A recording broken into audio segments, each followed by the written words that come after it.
up, people? Happy Wednesday! Good morning, good morning, good morning.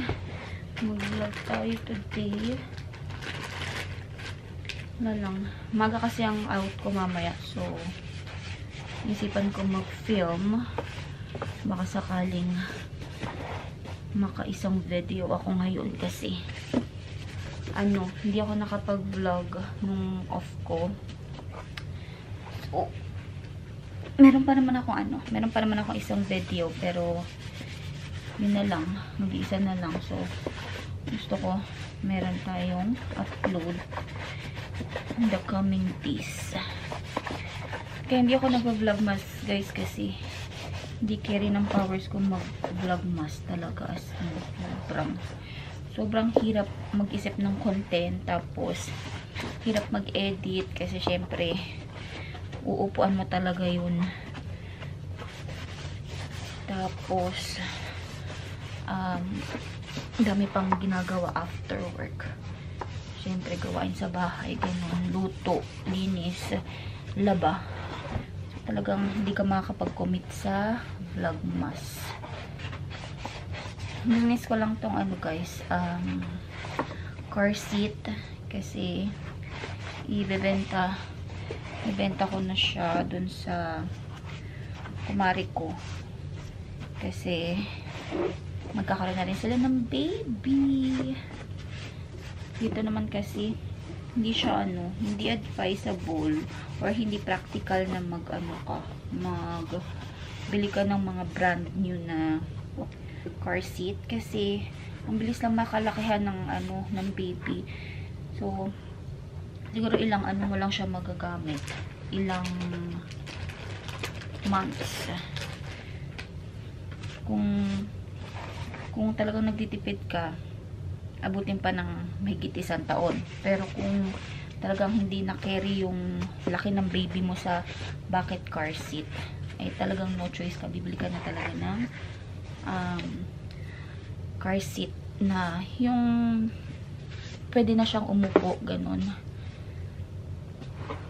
So ito, nililinis ko lang yung base niya para ready to go na. Nabili ko to brand new tapos binili ko lang siya online kasi that time naka-bed rest ako. So wala akong time mag-iikot sa mall dahil sobrang sakit ng puson ko, hindi ako makagalaw.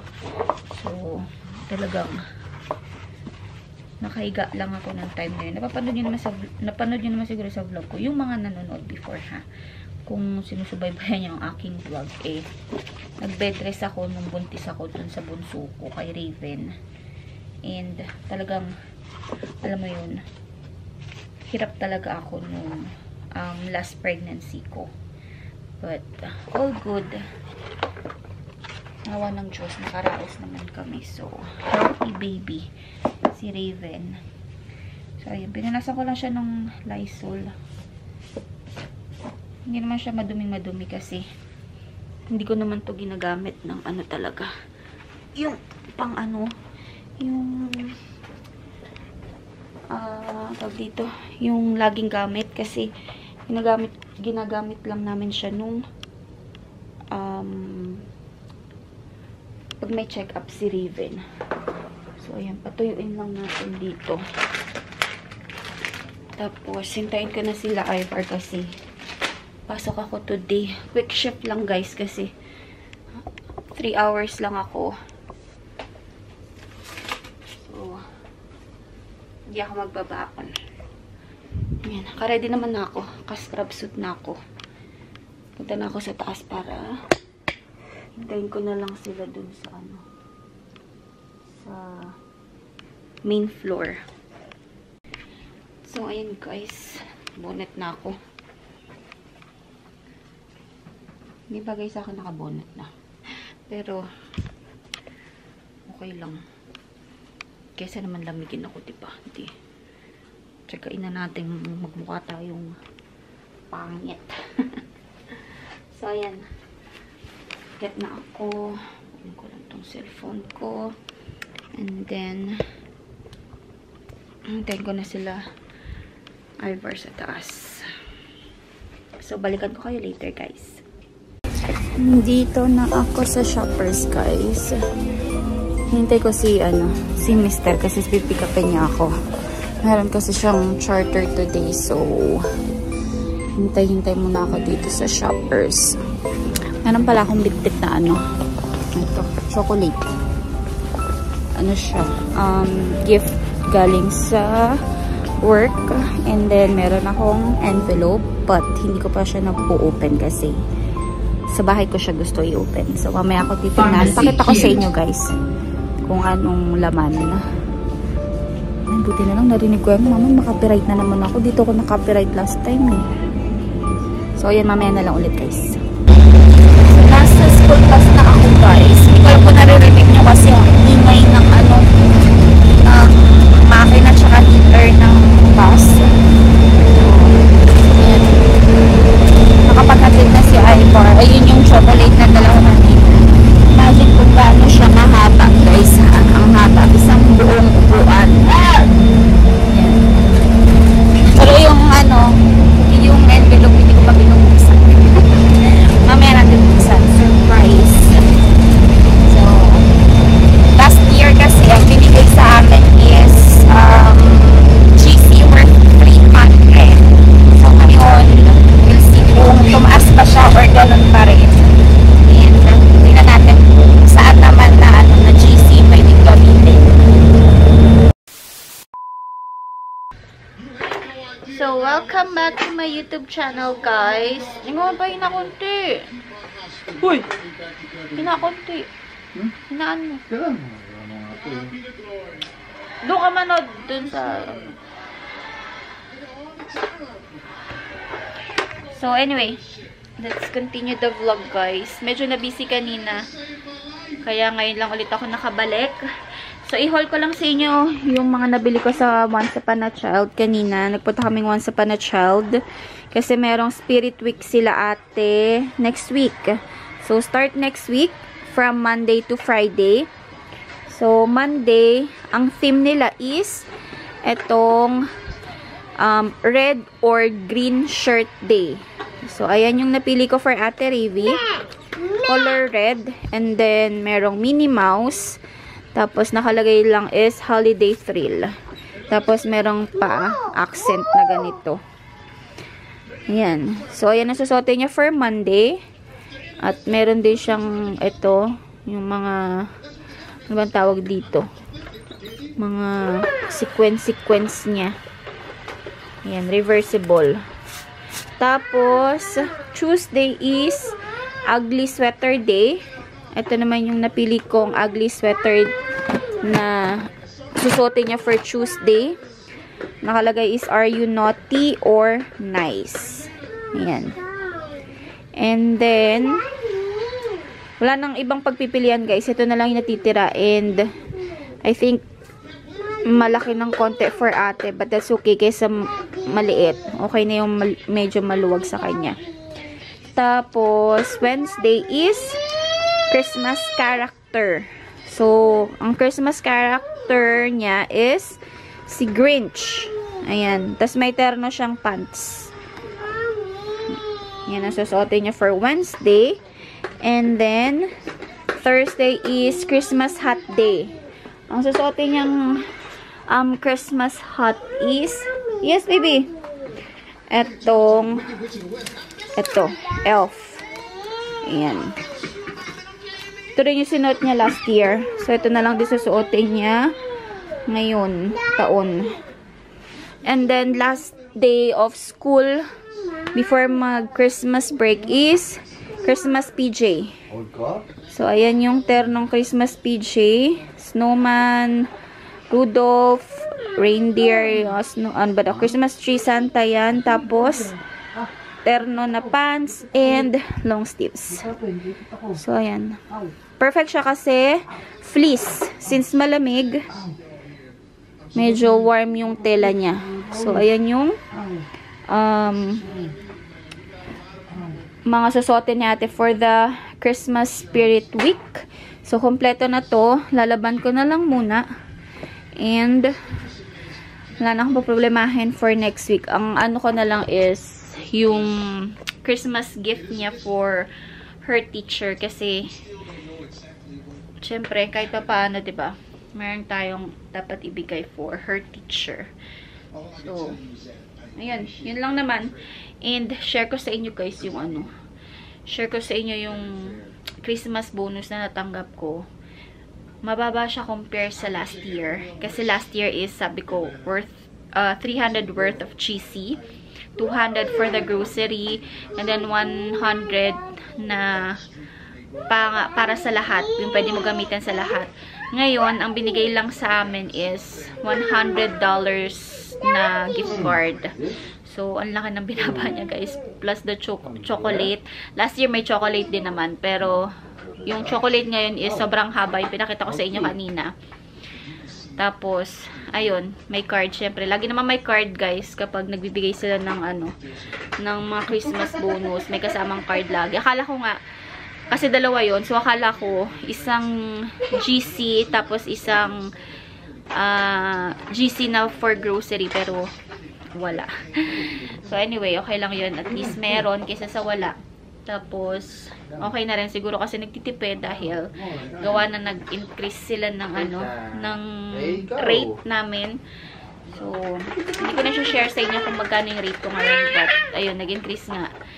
And, may kakulitan. My goodness. So, mamaya na lang ulit guys. Balikan ko na lang ulit kayo kasi yung nilalaban ko, tutupiin ko muna kasi kanina pa natapos yun and ngayon lang ako nagkaroon ng free time. So, unahin ko muna yun bago pa ako makatulog. Dito ako sa washroom ngayon, guys. Try natin tong ano. Try natin itong binigay sa akin ng manager ko. Itong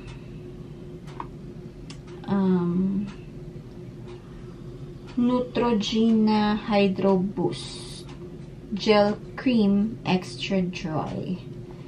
Ayan siya. Wait, mag-iipit lang ako. Kasi kahapon, sobrang sakit ng ano ko, ng pisngi ko, guys.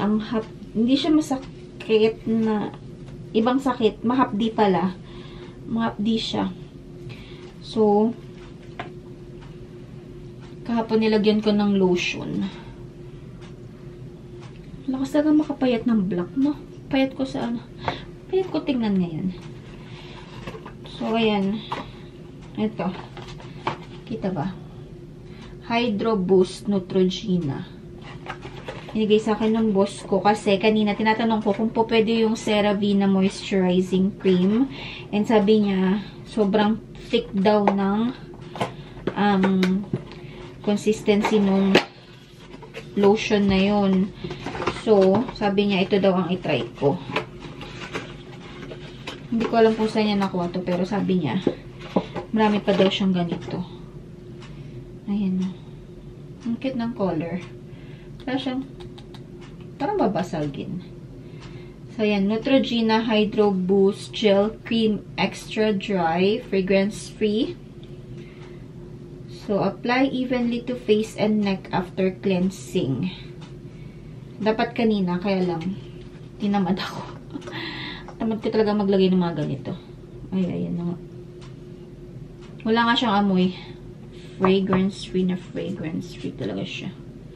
So, maglagay tayo ng konti lang. Wala akong nilalagay sa mukha ko, guys. Ano lang, yung Dove lang na, ano yun? Dove soap lang pag naliligo ako. Tapos after nun, hindi ako nag-toner, hindi ako nag-moisturizer. As in, walang-wala talaga. Maski pag pumapasok ako, ano lang, yung lip balm lang, tapos yung lip tint, yun lang ang aking nilalagay sa mukha.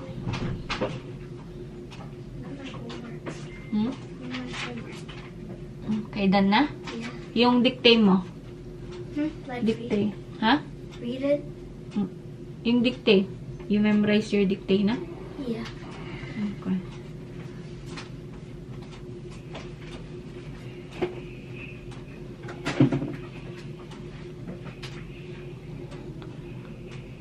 Ayan. Tingnan natin kung maganda. Pag maganda to, pag naubos ko to, hingi ulit ako sa boss ko. Para bili ako. Pero sabi niya, ang ganda daw siya. So, we'll see. Kasi, grabe ang dry ng mukha dito sa Canada kapag winter. So, ayan. I-spread out ko lang siya sa mukha ko. Hindi ko lang ba't namumula yung pisngi ko.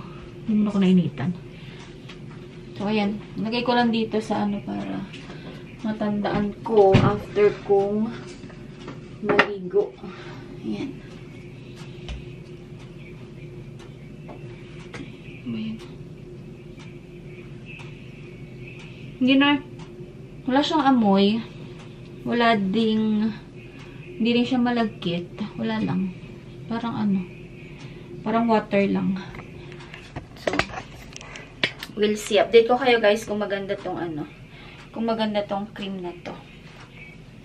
Papalit ako guys na itong wallflower plug-ins. May na lang ang boses ko kasi tutulog na sila sa kwarto. Ayan.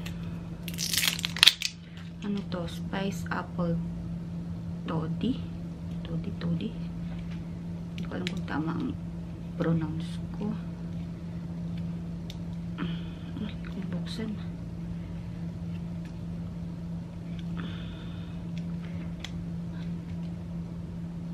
Bukas yung ano ko. Ano to? iPad kasi tinitingnan ko.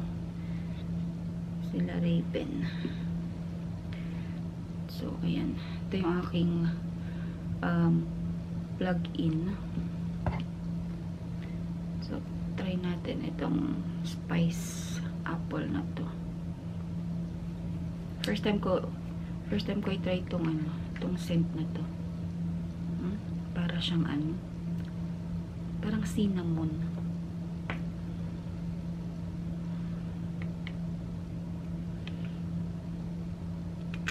Mali kasi yung pagkakuha ko eh. Dapat yung winter candy apple ang kukunin ko. Kaya lang, nandun kasi sa lagayan nito. So, ito yung nadampot ko. Mali ko, hindi ko pinasa yung ano. Ito, yung tag niya. Kung saan mabango siya. Tapos, kakulay pa niya yung ano. Yung winter candy apple. So, yun. Ilagay natin siya dito. Dito ko nilalagay para pagpasok dito sa loob mabango. Yan.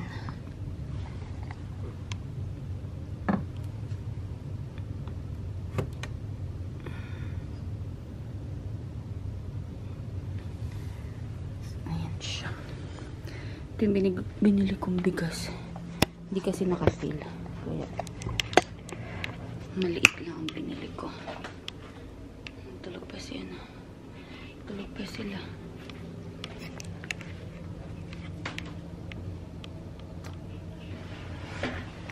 So anyway, nagluto din kasi ako ng ano, ng corned beef. Ayun, pang breakfast lang, 'di ba? Corned beef tsaka sunny side up na egg, since ako'y gutom. Kanina pa kasi ako kumain, kaya gutom ako. Kain muna ako, guys. Ano naman ang pasok ko tomorrow eh? 10 o'clock. So, okay lang maski magpuyat ako. So, ayun. Ayan. Tapon ko lang to. Kain muna ako, guys. But anyway, tapusin ko na yung vlog. Baka mamaya, hindi pa ma-close mamaya. So, thank you so much for watching, everyone. And please don't forget to like, share, and subscribe to my channel. I will see you all on my next one. Bye!